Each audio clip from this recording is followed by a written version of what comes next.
حسبنا الله ونعم الوكيل ونعم المولى ونعم النصير. أعوذ بالله من الشيطان اللعين الرجيم. بسم الله الرحمن الرحيم. الحمد لله الذي هدانا لهذا وما كنا لنهتدي لولا أن هدانا الله. لقد جاءت رسل ربنا بالحق والصلاة والسلام والتحية والإكرام على نبيه المصطفى ورسوله المصطفى الخاتم لما سبق والفاتح لما الغلق المعلن الحق بالحق الدافع جيشات الأباطيل والدامغ صولات الأزاليل حبيبنا أبي القاسم محمد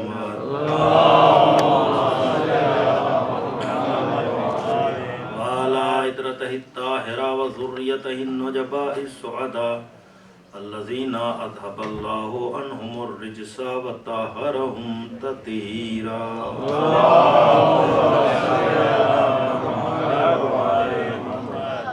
فاللعنة الدائمة الباقية على أعدائهم وقتلتهم وغاصبي حقوقهم ومنكري فضائلهم الشاكين فيهم والمنحرفين عنهم أجمعين. أما بعد فقد قال الله في القرآن الحكيم. بسم الله الرحمن الرحيم. وجعلناهم أئمة يهدون بأمرنا وأوحينا إلينا فعل الخيرات وإقام الصلاة وإيتاء الزكاة ولو كانوا لنا عابدين.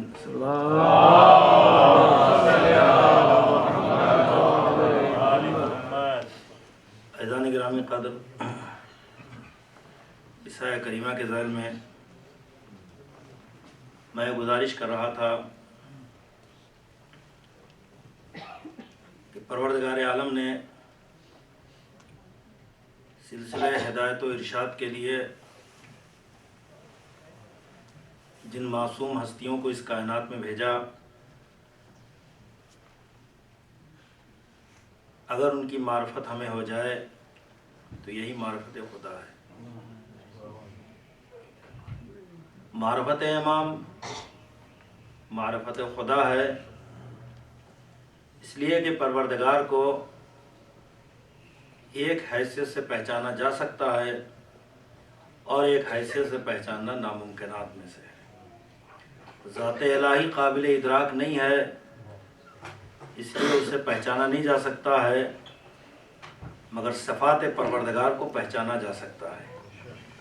پروردگار عالم نے ان لوگوں کو اپنے صفات کا مظہر بنا کر اس دنیا میں بھیجا ہے، تو یہ نہیں ہے کہ ان کو پہچانو تاکہ خدا سمجھ میں آئے، نہیں، بلکہ وہی صفات ہیں جو اللہ نے ان کو دے دیے ہیں. ان کے صفات کو دیکھتے چلے جاؤ، یہی صفات الہی ہیں. اب ظاہر کہ اللہ کے جتنے بھی صفات ہیں وہ لامحدود ہیں. اگر وہ عالم ہے تو علم اس کا لامحدود ہے، اگر وہ قادر ہے تو قدرت اس کی لامحدود ہے.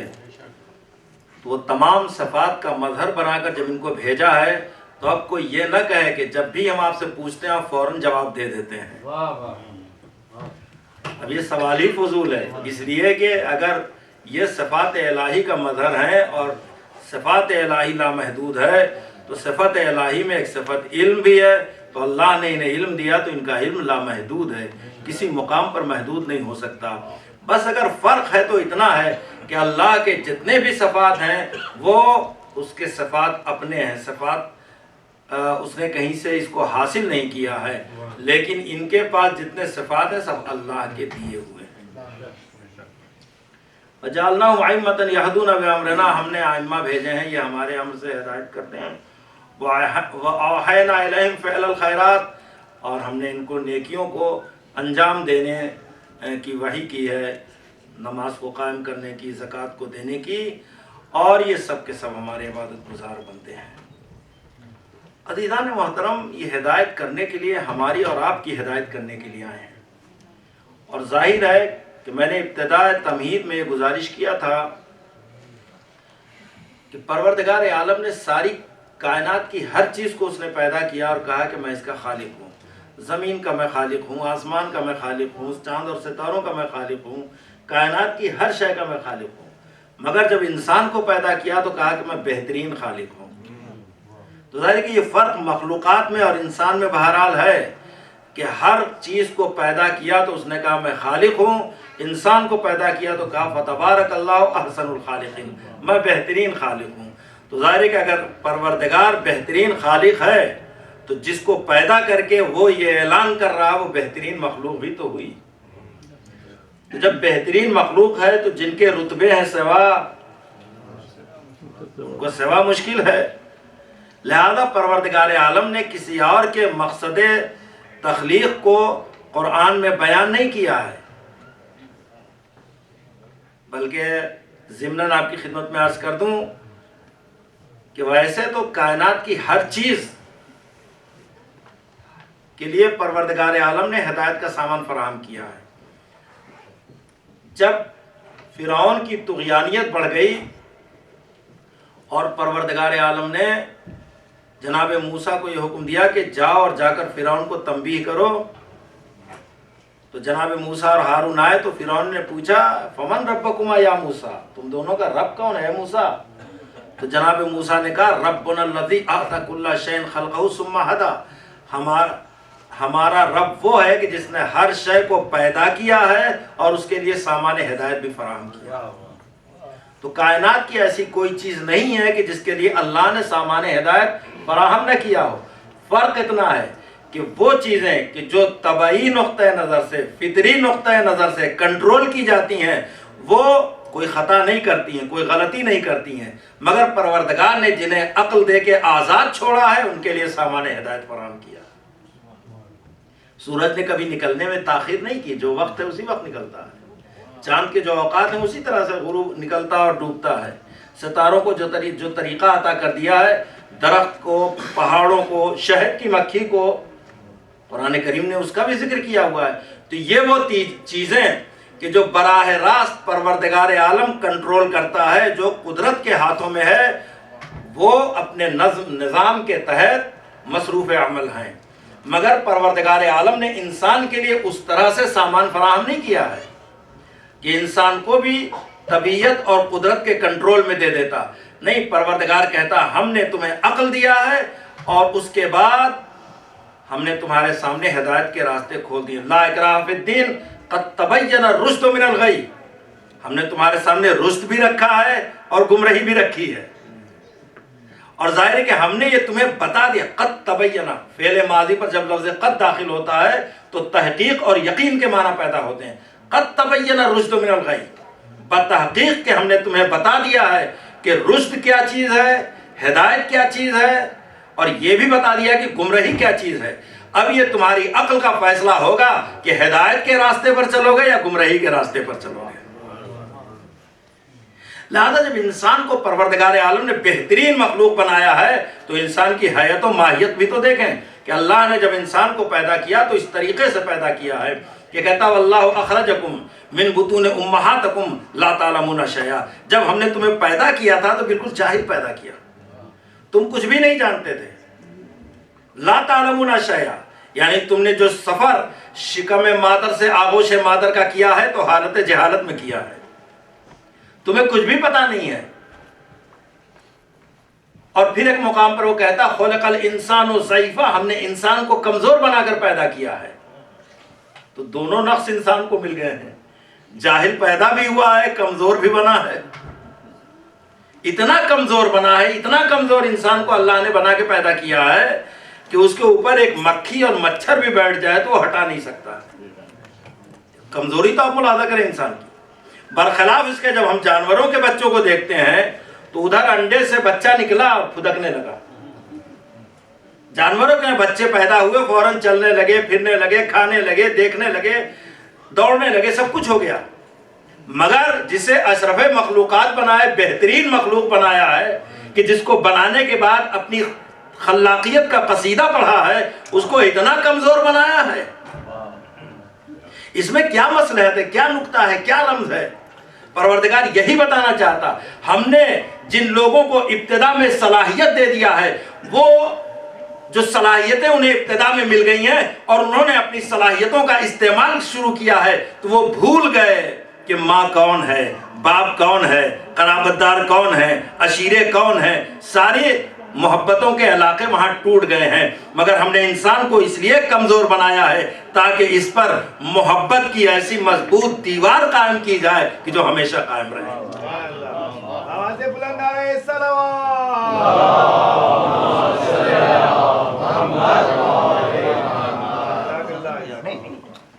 تاکہ وہ ہمیشہ قائم رہے، اس لیے ہم نے کمزور بنایا، اور اسی طرح سے ہم نے انسان کو جاہل بھی بنایا۔ مگر پروردگار نے جاہل تو پیدا کیا ہے، لیکن جاہل رکھنا مقصود نہیں تھا، کمزور رکھنا مقصود نہیں تھا۔ اسی لیے اس نے کہا وَاللَّهُ أَخْرَجَكُم مِّن بُطُونِ أُمَّهَاتِكُمْ لَا تَعْلَمُونَ شَيْئًا وَجَعَلَ لَكُمُ السَّمْعَ وَالْأَبْصَارَ وَالْأَفْئِدَةَ لَعَلَّكُمْ تَشْكُرُونَ۔ ہم نے تمہیں آنکھ دیا ہے، ہم نے تمہیں کان دیا ہے، ہم نے تمہیں عقل دیا ہے تاکہ تم اپنے پروردگار کا شکر ادا کر سکو۔ سامان تحصیل علم ہم نے تمہیں دیا ہے۔ اس کا مطلب یہ کہ جاہل پیدا کیا ہے، جاہل رہنا مقصد نہیں ہے، کمزور بنایا، کمزور رکھنا مقصد نہیں ہے۔ تم علم بھی حاصل کرو تاکہ صاحب علم کہلاؤ، تم طاقت بھی حاصل کرو تاکہ طاقت والے کہلاؤ۔ اور ہم نے دیکھا ہے کہ انسان نے، کل کا انسان شاید اتنا پڑھا لکھا نہیں تھا، مگر آج کے انسان نے تو غیر معمولی ترقی کر لیا ہے۔ کیسے کیسے اعلان کرتا ہے، وہ کہتا ہے ہم بتا سکتے ہیں سورج کی کیفیت کیا ہے، چاند کی کیفیت کیا ہے، آسمان کی کیفیت کیا ہے، زمین کی تہوں میں جا کر بتا سکتا ہے کہ اس کی کیفیت کیا ہے۔ آج کا انسان یہ دعویٰ کر رہا ہے کہ نہیں کر رہا ہے؟ اب جب طاقت کی بات آتی ہے تو کہتا ہم نے اتنی انرجی حاصل کر لی ہے، جب چاہے دنیا کو ختم کر دیں، جب چاہے کائنات کو ختم کر دیں۔ تو اب بتائیں جو کمزور پیدا ہوا تھا وہ طاقت والا ہو گیا، جو جاہل بنا تھا وہ صاحب علم ہو گیا۔ تو کیا یہ بات اب سمجھ میں نہیں آتی؟ میں نے عرض کیا 1400 سال پہلے یہ بات لوگوں کی سمجھ میں نہیں آئی تھی، مگر اب تو یہ بات سمجھ جانا چاہیے، اب تو یہ بات لوگوں کو محسوس ہو جانا چاہیے کہ جب انسان اتنا صاحب علم ہو گیا ہے، انسان اس قدر طاقت و قوت کا مالک ہو گیا ہے، تو ایسے انسان کے لیے جب کوئی ہادی آئے گا، اگر اس کا علم آج کے انسان سے کمزور ہو گیا تو ہدایت نہیں کر سکے گا، اگر اس کی طاقت آج کے انسان سے کم ہو گئی تو وہ ہدایت نہیں کر سکے گا۔ ضرورت اس بات کی ہے کہ اس کا علم بھی آج کے انسان سے زیادہ ہو، اس کی طاقت بھی آج کے انسان سے زیادہ ہو۔ اس لیے اللہ نے مظہر کمال بنا کر ان کو بھیجا ہے تاکہ ان کا علم بھی لامحدود ہو، ان کی طاقت بھی لامحدود ہو۔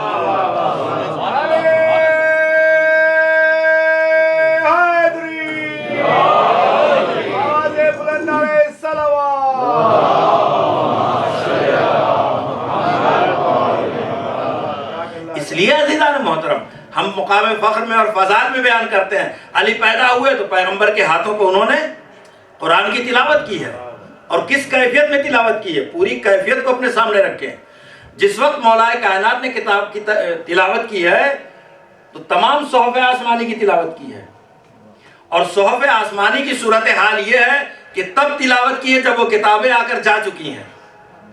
کوئی یہ نہ کہے کہ ان کی والدہ پڑھ رہی تھی اس لیے انہوں نے سن لیا ہوگا، وہ کتابیں جا چکی ہیں، اور وہ کتابیں یہاں نہیں پڑھی جاتی تھی، اس لیے کہ مکے میں کافر ہوا کرتے تھے، مکے میں مشرک نہیں تھے، اور یہ ساری کتابیں ان کے اوپر نازل ہوئی جن کو آسمانی مذاہب کا ماننے والا کہا جاتا ہے، ان کے اوپر یہ کتابیں نازل ہوئی ہیں۔ یعنی جناب موسیٰ کے ماننے والے، جناب عیسیٰ کے ماننے والے، جناب داؤد کے ماننے والے، اس میں سے کوئی بھی قوم ایسی نہیں ہے جو مکے میں رہتی ہو، کوئی بھی قوم ایسی نہیں ہے جو مکے میں رہتی ہو۔ اور قرآن کی جب تلاوت کی ہے تو یہ وہ کتاب ہے جو بہت بعد میں نازل ہوگی، ولادت مولا کائنات سے 30 سال کے بعد نازل ہوگی۔ تو آپ یہ بتائیں کہ وہ بچہ جو پیدا ہو رہا کیسے ان کتابوں کی تلاوت کر رہا جو آگے جا چکی، اور اس کتاب کی تلاوت کر رہا جو 30 سال کے بعد آنے والی ہے، اور بچہ پیغمبر کے ہاتھوں میں تلاوت کر رہا۔ یہ ایک واقعہ آپ نے سنا۔ دوسرا واقعہ اسی دن کا ہے کہ جب لے کر بنت اسد گھر میں گئی ہیں تو انہوں نے گہوارے میں کلے اجدر کے 2 ٹکڑے کیے ہیں۔ اب عزیزوں پہچانے، ہمارا بچہ پیدا ہوتا ہے تو جاہل بھی ہوتا ہے، کمزور بھی ہوتا ہے، مگر جن کو پروردگار ہادی بنا کر بھیجتا ہے وہ بچپن سے ہی صاحب علم بھی ہوتا ہے، طاقت والا بھی ہوتا ہے۔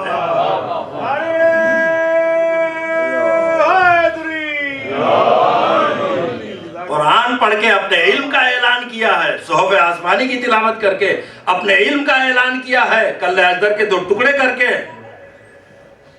اپنی طاقت کا اعلان کیا ہے۔ اور یہی صورتحال ہے، پیغمبر اسلام پر قرآن نازل ہوا اور یہ معجزہ بن کر آیا ہے، اور یہ ایسا معجزہ ہے جو ابھی تک چیلنج بنا ہوا ہے۔ وقت نہیں کہ اس پر کوئی زیادہ تفصیل سے آپ کی خدمت میں پیش کیا جائے، چیلنج بنا ہوا ہے۔ اور پیغمبر طاقت کے مالک بھی تھے، طاقت بھی پیغمبر کو بعنوان معجزہ ذوالفقار بھی دی گئی ہے، تو دونوں چیزیں پیغمبر کو 2 معجزے ملے ہیں، اور اسی کو پیغمبر نے اگر ضرورت پڑی ہے تو پیغمبر نے بعنوان معجزہ ان دونوں چیزوں کو پیش کیا ہے۔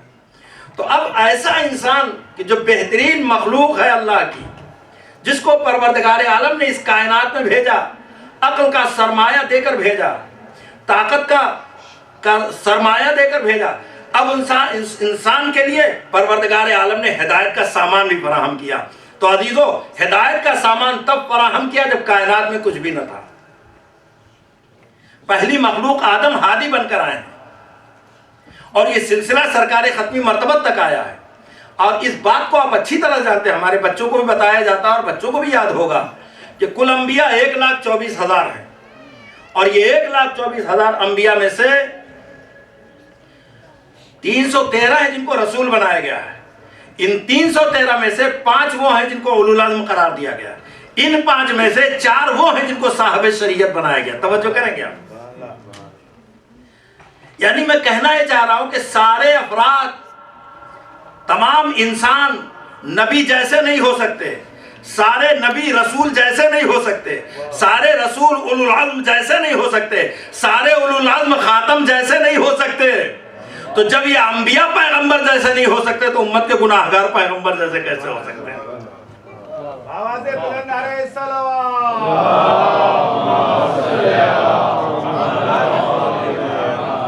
اور اب دین کی حقانیت پر گفتگو کی جا رہی ہے، اور یہ بتایا جا رہا ہے، دیکھو یہ جتنے بھی ہادی آئے ہیں یہ سب ایک جیسے ہیں، ایک جیسے بھائی مانا کہ سب وہی پیغام لے کر آئے ہیں جو پیغام حقیقی ہے پروردگار کا۔ فرق صرف اتنا ہے کہ ضرورتیں بڑھتی گئی تو اضافہ ہوتا گیا احکامات میں۔ اسی لیے قرآن شرع لکم من الدین ما وصی بہ نوحا والذی اوحینا، اے میرے پیغمبر یہ وہی شریعت ہے جو ہم نے نوح کو وصیت کی تھی، اسی شریعت کی وحی ہم نے آپ کی طرف کی ہے۔ یہ وہی شریعت ہے جو ہم نے ابراہیم کو دیا ہے، موسیٰ کو دیا ہے، عیسیٰ کو دیا ہے، یہ وہی شریعت ہے۔ اب عزیزو یہ شریعت سرکار ختمی مرتبت تک پہنچی ہے۔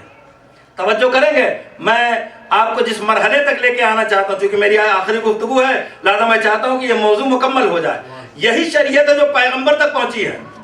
تو اب عزیزو اس شریعت کے بارے میں جتنے بھی لوگ رہے ہوں آدم کے زمانے میں انہوں نے بیان کیا، جناب نوح نے بیان کیا، جناب ابراہیم نے بیان کیا، جناب موسیٰ، جناب عیسیٰ، سارے انبیاء نے بیان کیا، اور حضور نے بھی بیان کیا۔ حضور 40 سال تک خاموش رہے، لوگوں نے کہا 40 سال تک وہ رسول نہیں تھے، اس کے بعد رسول ہوئے ہیں۔ حالانکہ اگر تاریخ کا تجزیہ کیا جائے تو پیغمبر کا وہ 40 سال بڑا اہم ہے، اس لیے اہم ہے کہ اس 40 سال میں پیغمبر نے کردار سازی کا کام کیا، اور ایسا کام کیا ہے کہ وہ مکے والے جو کسی پر اعتبار نہیں کرتے تھے پیغمبر کو امین بھی کہتے تھے، صادق بھی کہتے تھے۔ اور اس کا سب سے بڑا فائدہ تب پہنچا جب رسول نے فاران کی چوٹیوں سے یہ اعلان کیا ہے کہ قولوا لا الہ الا اللہ تفلحوا، اللہ کو ایک مانو، اس میں تمہاری نجات ہے اور میں اس کا رسول ہوں۔ تو سارے مکے والوں نے ہر طرح کا الزام پیغمبر پر لگایا، مگر کسی نے پیغمبر کو معاذ اللہ نہ جھوٹا کہا ہے نہ بے ایمان کہا ہے۔ تو آپ سوچیں کہ جس نے 40 سال میں کافروں کے دل پر ایسا امانت و صداقت کا سکہ بٹھالا تھا، یہ معجزہ پیغمبر، کردار پیغمبر نہیں تو پھر کیا ہے؟ اور اب پیغمبر کھڑے ہوئے اعلان تبلیغ کے لیے، اعلان تبلیغ کے لیے کھڑے، میں رسول ہوں، ذوالرشید پروردگار حکم دے رہا، وانذر عشیرتک الاقربین، پیغمبر قرابت داروں کو ڈرائیے۔ پیغمبر نے سب کو بلایا، اور بلانے کے بعد کہا دیکھو اللہ کی وحدانیت، ظاہر ہے کہ جن کو بلایا تھا وہ قرابت دار تھے اور یہ سب معاہد تھے۔ حد یہ ہے کہ ابو لہب بھی، ابو لہب کافر نہیں تھا، معاہد تھا، اللہ کی وحدانیت کو مانتا تھا وہ۔ تو جب ابو لہب معاہد تھا تو ابو طالب کے بارے میں کیسے کہا جا سکتا ہے؟ سب کو بلایا پیغمبر نے اور کہا دیکھو میں اللہ کی طرف سے رسول بن کر آیا ہوں، جو میری مدد کرے گا وہ میرا وزیر ہوگا، جانشین ہوگا۔ تو پیغمبر نے یہ پیغام کہنے سے پہلے کھلایا ان کو اور انہوں نے ڈٹ کے کھایا. اور یہ کوئی معمولی کھانے والے نہیں تھے, پورے پورے بکرے کھا جایا کرتے تھے اور پتہ بھی نہیں چلتا تھا. لیکن پیغمبر نے ایک بہترین غذا بنائی تھی, ایک دودھ میں روٹی ڈال دی تھی اور کھلایا تھا. تو کہتے ہیں کہ ایسی غذا کبھی انہوں نے کھائی بھی نہیں تھی, بہترین غذا انہوں نے کھایا. اب جب پیغمبر کھڑے ہوئے اعلان کرنے کے لیے تو ابو لہب نے کہا یہ جادوگر ہیں. تم نے ابھی دیکھا کہ چھوٹے سے ظرف میں انہوں نے غذا رکھی, سب نے کھایا اور سب شکم سیر بھی ہو گئے اور غذا بچی بھی رہی. لہذا یہ جادوگر ہیں. پیغمبر نے کوئی جواب ہی نہیں دیا کہ میں جادوگر ہوں کہ نہیں ہوں. لیکن جب وہ جانے لگے تو پیغمبر نے یہ ضرور کہا کل پھر آنا. اب چاہے غذا کی لذت ہی کی بنا پر آئے ہوں, مگر یہ تو سمجھ کے آئے ہوں گے نا کہ جادوگر نہیں ہے. اگر پیغمبر کہتے کہ میں نہیں ہوں تو ایک بحث شروع ہو جاتی ہے کہ نہیں ہے. پیغمبر نے نہ تردید کی نہ اس کا اقرار کیا, کچھ بھی نہیں. کہا کل پھر آنا. آئے. پھر پیغمبر جب کھلا پلا کر جب پیغام دیا تو یہی مسئلہ ہوا. اس نے کہا یہ جادوگر ہے. مجمع جانے لگا. پیغمبر نے کہا بھائی کل پھر آنا, تیسرے دن بھی آنا. پھر اسی شوق سے وہ لوگ آئے. پھر پیغمبر نے یہی پیغام سنایا. پھر اس نے کہا جادوگر. مجمع جانے لگا. پیغمبر نے کہا کل پھر آنا. چوتھے روز بھی بلایا. اب جب چوتھے دن کھا پی چکے اور پیغمبر پیغام سنانے لگے تو پھر ابو لہب کھڑا ہوا. خبردار ان کی بات پہ کان نہ دھرنا.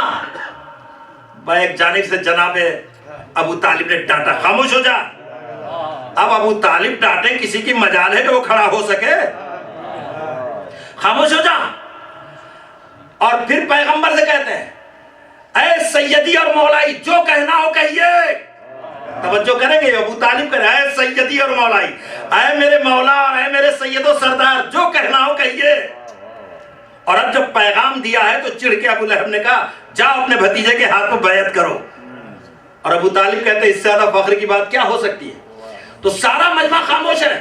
پیغمبر نے پیغام دیا اور ایک بار مولا کائنات اور کہا کہ جو ہماری مدد کرے گا وہ میرا وزیر ہوگا, جانشین ہوگا. پورا مجمع خاموش ہے. ایک چھوٹا سا بچہ کھڑا ہوا, گو کہ سن کم ہے, پیروں میں اور بازوؤں میں طاقت کم ہے, لیکن میں وعدہ کرتا ہوں میں آپ کی نصرت کروں گا. آپ یہ بتائیں کہ اس جگہ پر میرا بچہ بھی میرے ساتھ ہو 10-11 برس کا اور آپ اعلان کریں کہ پروجیکٹ بننے جا رہا ہے, آپ لوگ اس میں حصہ لیجئے. اور وہ بچہ کھڑا ہو کے کہے ہم آپ سے وعدہ کرتے ہیں کہ ہم آپ کا ساتھ دیں گے. تو ہم ڈانٹیں گے نہیں, خاموش ہو جائے, تمہاری چیز نہیں ہے, تم ابھی چھوٹے ہو, نا تجربے کار ہو. یہ بڑے بڑے بڈھے بیٹھے ہوئے تھے اور پیغمبر کی باتیں سن رہے تھے, کوئی نہ اٹھا. چھوٹا سا بچہ کھڑا ہوتا ہے, انا یا رسول اللہ میں آپ کی مدد کروں گا.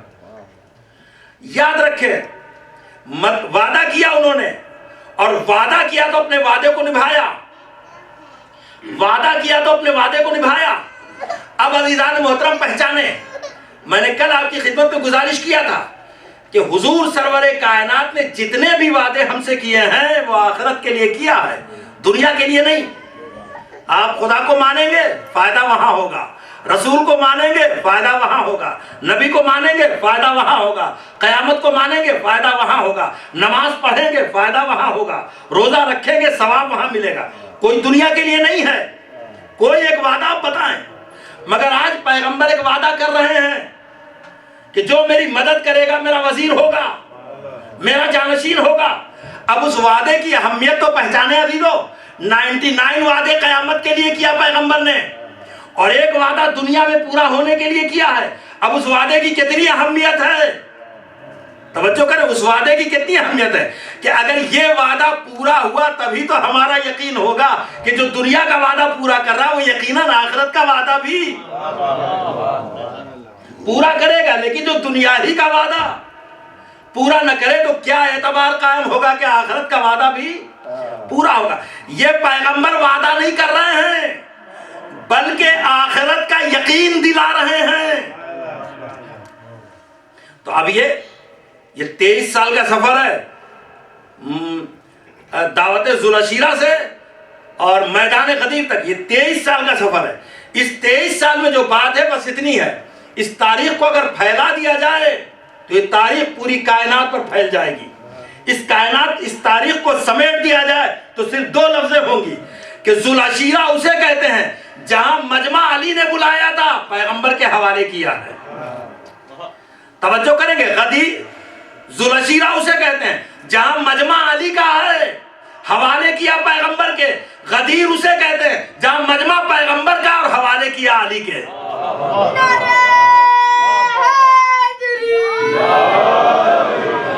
آواز بلند نعرہ صلوات.